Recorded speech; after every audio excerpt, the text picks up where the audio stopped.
Oke, salam kawan, ucapkan terima kasih banyak karena bersama saya di channel saya ini. Salam kawan, sentiasa sehat seperti biasa ya. Isu panas hari ini ya. Panas selalu.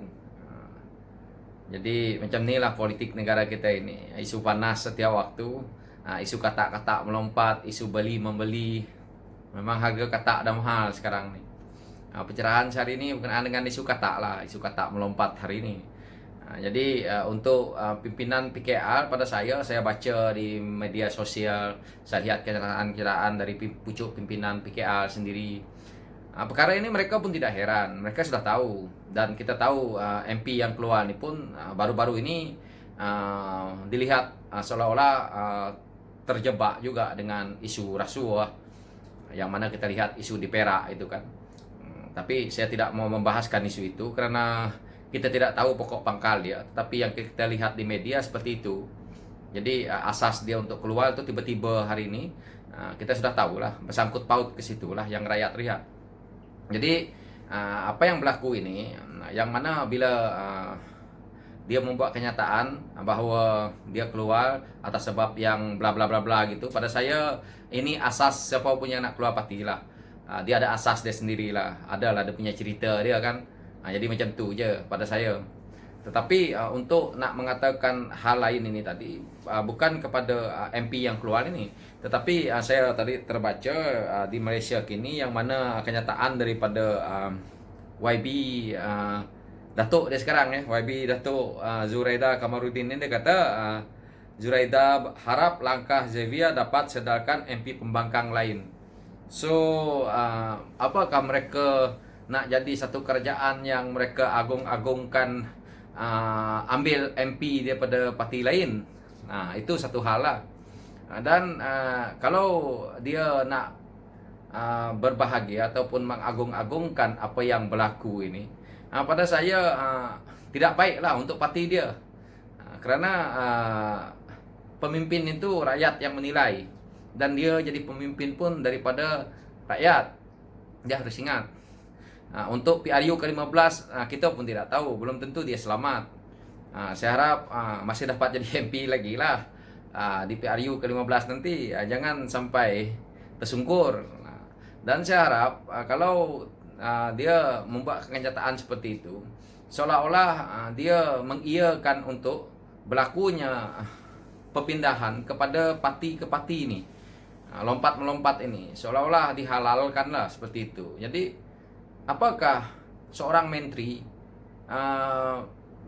layak untuk mengeluarkan kenyataan seperti ini untuk rakyat mendengar? Pada saya dia sebagai menteri sepatutnya fokus kepada isu rakyat, bukan kepada isu politik yang dia nak harap banyak lagi kata-kata melompat. Pada saya dia tidak boleh buat kenyataan terbuka seperti itu untuk mengelirukan rakyat. Seolah-olah dia tidak buat kerja dia untuk nak mencari MP-MP daripada pembangkang ini untuk nak masuk ke dalam kerajaan yang mereka bentuk sebagai kerajaan tebu atap ini. Ini kalau saya lihat dari sisi itu. Jadi dia sebagai menteri, kenapa dia mengeluarkan kenyataan yang seperti itu? Nanti kawan-kawan bacalah di Malaysia kini pun ada, di media sosial pun banyak. Jadi menteri-menteri daripada PN hari ini, mereka seolah-olah mengiyakan, bukan semualah. Menteri PN yang saya maksud ini, menteri-menteri bersatu ni lah. Mereka seolah-olah berharap sangat orang-orang PKR ni berpindah kepada dia.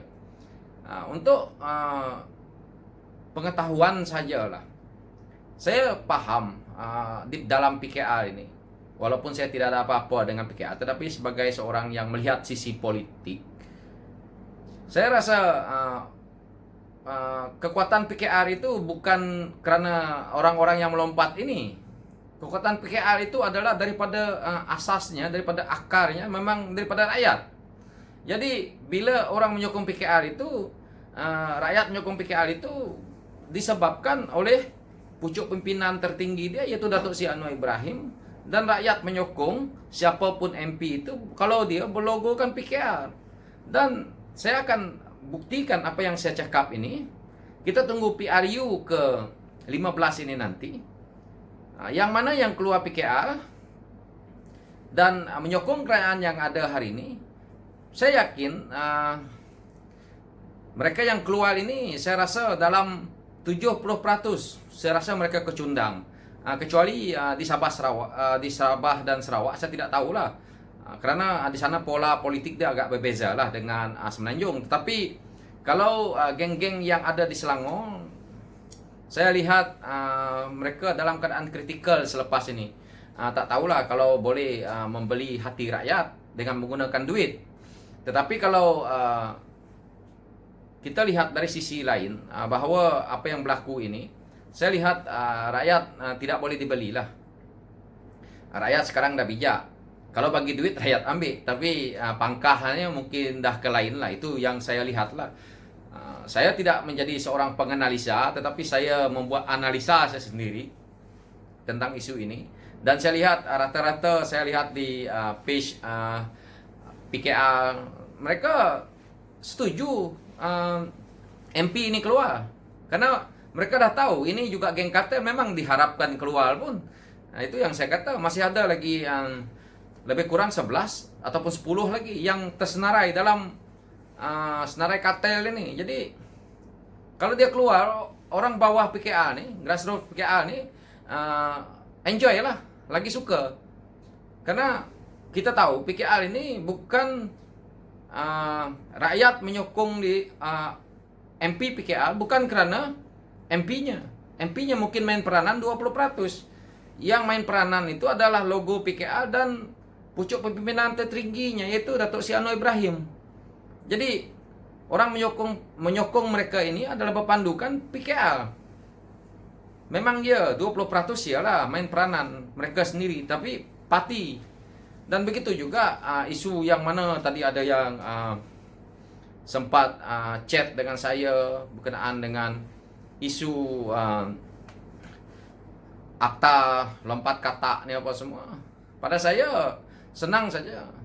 Siapa yang memerintah akan datang, sepatutnya waktu PHS itu hari benda ni disegerakan, dibuat lagi ubah ke apa macam mana supaya akta boleh dipakai tentang isu lompat parti, lompat melompat ini tidak berlaku. Dan kalau siapa yang nak lompat selepas ini, sepatutnya mereka mengubah akta yang ada, yang sedia ada tu, dan siapa yang nak lompat selepas ini dia akan melompat sendiri, tidak partinya, tidak membawa kepada MP-nya. Jadi kekosongan itu akan diganti orang lain. Baru saya rasa demokrasi akan terjadi lah. Dan apa yang berlaku hari ini, kalau beli sampai habis, sampai berapa banyak yang dia boleh beli pun. Dan kalau mereka nak memerintah dengan keadaan yang seperti ini, berita yang tersebar ke seluruh dunia melihat keadaan kita ini, asal agak tidak cukup majoriti, beli. Asal tidak cukup majoriti, beli. Dan sampai bila kita nak mainkan hal politik yang remeh-temeh pada rakyat lihat seperti ini? Bila lihat kenyataan menteri mengatakan lain pula tentang isu-isu seperti ini. Jadi begitulah. Untuk mereka yang melompat itu, mereka bersiaplah menjawab dengan rakyat. Hari ini rakyat merasa nih, apalagi penyokong-penyokong mereka yang dahulunya menyokong atas logo PKA, mereka bersiaplah untuk menjawab dengan siapa yang mereka bohong nih, yaitu rakyat. Jadi nak jadi YB itu senang apabila disokong oleh rakyat, naiklah jadi YB. Kita ni pun boleh jadi YB kalau kita main politik yang jadi calon. Tapi bila dah jadi YB itu, kena jagalah isu rakyat. Jadi kalau kata yang seperti yang dia kata keluar kerana seperti ini, seperti itu, kalau betul dia tidak ada melakukan apa-apa kesalahan, kenapa nak takut? Kenapa nak takut dengan ugutan ke SPRM ke? Kenapa nak takut? Kalau betul-betul reformis, betul-betul pejuang, jadilah seperti Datuk Seri Anwar Ibrahim. Lihat tu Datuk Seri Anwar Ibrahim masuk keluar penjara, relax je, tetap berjuang untuk rakyat. Jadi kenapa nak duduk di bawah dia sebagai pemimpin? Kita bertolak dalih pula ceritanya bila nak lompat. Jadi nak jadi pejuang PKA itu sepatutnya pucuk pimpinan tertinggi nak cari calon untuk menjadi wakil rakyat selepas ini, carilah yang betul-betul berkaliber. Dan pada saya, cari anak muda yang betul-betul bagus. Seperti kita lihat hari ini dalam PKA, banyak MP-MP PKA yang muda-muda yang bagus, yang tidak dapat dibeli. Kita lihat contohnya Akmal Nasir, seperti Fahmi Fadil, banyak yang lain lagi, Nurul Izzah, apa semua ni. Ini adalah satu yang tidak boleh dibeli. Jadi kita harus mencari anak muda yang baru yang tidak akan seperti ini lagi. Saya yakin kalau kita ambil yang lama-lama nih, yang dah bijak, pandai, terlalu bijak dalam politik ini, mereka juga akan bijak dalam melakukan hal-hal lain. Nah, itulah berlakunya takut dengan SPRIM lah, takut dengan itulah, takut dengan inilah. Karena sebelum ini mereka terlalu bijak. Bila terlalu bijak, mereka tahu lubang semua macam mana. Jadi ini akan berlaku, dan isu lompat-melompat ini, beli-membeli ini dapat dibuat. Ini kalau saya sebagai rakyat, sebagai orang biasa melihatnya seperti itu. Saya rasa ramai yang bersetuju juga dengan apa yang saya rontalkan ini sebagai pandangan. Jadi ini yang berlaku. Kalau kita lihat mereka berbahagia dengan MP-MP yang melompat ke dalam kerajaan yang mereka tubuhkan hari ini. Apa yang nak dibanggakan? Kalau mereka mainkan politik, tetapi kerja mereka sebagai wakil rakyat mereka tidak buat. Dan hari-hari kita lihat di media, berbangga dengan apa yang mereka buat yang tidak menyenangkan hati rakyat lah. Yang kita lihat hari ini, rakyat dengan beraninya mengkritik kerajaan yang ada. Dan kita lihat media-media pun seolah-olah dah mau dikawal, dan mulut rakyat untuk bercakap pun sudah mula nak dikawal. Saya dengar seperti itu. Jadi tidak guna juga kita tidak nak menutupkan mulut rakyat. Kita bermakna nak tutupkan media. Karena media sekarang ni sudah di luar jangkauan yang mana kita pikirkan. Jadi bila kita nak jadi pemimpin itu, kita kena betul-betul yang terbaik lah hari ini. Karena kalau tidak yang terbaik, kita tidak dapat membohongi rakyat. Kalau dulu kita cuma rakyat cuma mampu melihat newspaper. Begitu pagi newspaper, berita harian ke dulu Metro paling top. Nak pergi beli Metro dah habis. Jadi kita tunggulah orang lain yang baca dekat kedai kopi ke, kita tumpanglah baca, tunggu dia. Jadi kadang-kadang kita ada kerja lain tak sempat nak baca, kita terlepas satu maklumat. Tetapi hari ini maklumat itu ada di ujung jari semua orang. So apa yang kalau kita nak buat sampai yang dulu sampai ke hari ini kita nak buat lagi benda yang sama, itu tidak akan memberi kesan kepada rakyat hari ini. Ini yang saya lihat. Tetapi kerana pemimpin kita ini masih berada di takok yang lama, orang-orang lama ini tadi, dia tidak mampulah nak buat untuk macam mana orang muda ni buat. Cara orang muda dah lain, cara orang lama dah lain. Sebab itu kalau kita lihat negara maju, suara anak muda ini mereka pakai. Tetapi di Malaysia ini kita lihat sewaktu di parlimen, Syed Saddiq aja dibuli, kata kan YB Syed Saddiq itu budak-budak, tak layak lagi nak bercakap apa semua. Jadi macam mana suara anak muda nak kedengaran? Kalau kita nak mengegokan diri kita sebagai pemimpin bahawa kita dah lama. Hari ini rakyat, pada pandangan saya, rakyat tak melihat sisi itu. Rakyat dah tak melihat sisi orang lama ini. Rakyat melihat kemampuan kita sebagai pemimpin. Ini yang rakyat nak sekarang ini yang saya lihat. Walaupun kamu jadi MP 30 tahun, 40 tahun pun, kalau rakyat dah tak suka dengan cara kita, rakyat akan membenci kita. Saya tidak payah nak cerita jauh.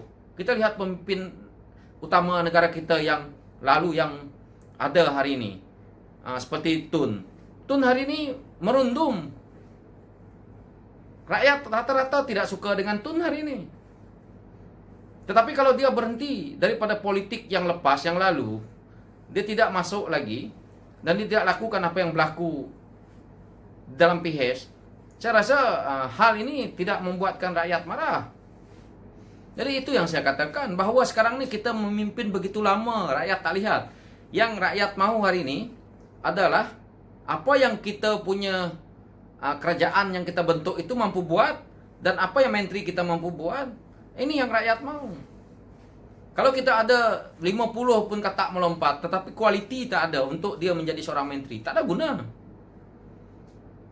Kalau hari ini punya government boleh menunjukkan bahawa apa yang berlaku hari ini melompat, tetapi government boleh memberi manfaat kepada apa yang rakyat mahu, rakyat tak akan kritik. Itu saya yakin. Tapi apa yang berlaku hari ini, kenapa rakyat kritik? Karena itu isunya. So, inilah yang saya nak perkatakan, dan sekian dari saya dulu ya kawan-kawan. Dan saya harap lawan tetap lawan, dan hashtag LTL ya. Perjuangan perlu diteruskan. Oke, sekian kawan-kawan.